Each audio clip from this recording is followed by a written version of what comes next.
The embattled prime minister and acting president of Haiti says he will resign as gang violence surges across the country.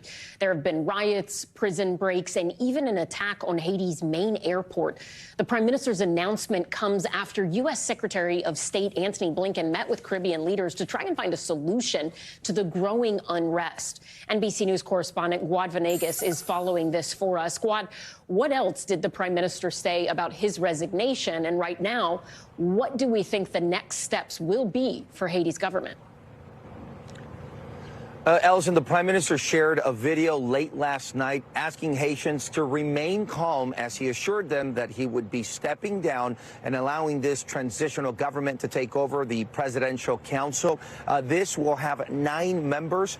2 of them will be observers and 7 will be voting on the next step. Now, what's the next step? Well, they will have to select a new interim prime minister. One of the biggest issues with the prime minister is that he had postponed elections, and that's why Haiti hasn't had a president for years. So they will have this challenge as they are also dealing with the gang violence, right? So we'll have to wait and see how the gangs in Haiti that united or formed a coalition these last few weeks, how they will react when this announcement has been made, because it's the gangs that said that they didn't want the prime minister. But at some point, the gangs also said that they did not want that Kenyan peacekeeping troop mission to come into the country. So a lot of moving parts. The first step is to have this new interim prime minister, who, by the way, will have to work as fast as possible to finally have elections in Haiti.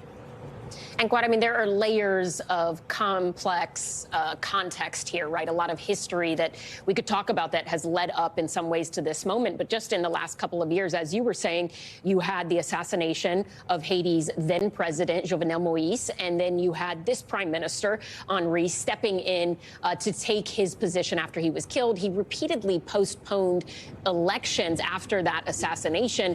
Walk us through some of that. And is there hope among people you've spoken to, be it citizens or experts, that a new leader will be enough to stop the violence? So one of the biggest issues with Ariel Henry as a prime minister is that he kept postponing those elections, right? Now, he said he wanted Haiti to be safer. Because of these issues, we have about 80% of Port-au-Prince controlled by the gangs. There's a gang leader, the most well-known, known as Barbecue, who used to be a police officer with the National Police, who has a lot of power and has taken over a large part of that city. So because of those issues with security, elections weren't held. And we have the United Nations now stepping in. So again, we have to wait and see what happens with the peacekeeping troop. The hope is that with a new government, the gangs might back down, and also the peacekeeping mission could help them. Ellison. Guad Venegas in Miami, thank you. Thanks for watching. Stay updated about breaking news and top stories on the NBC News app, or follow us on social media.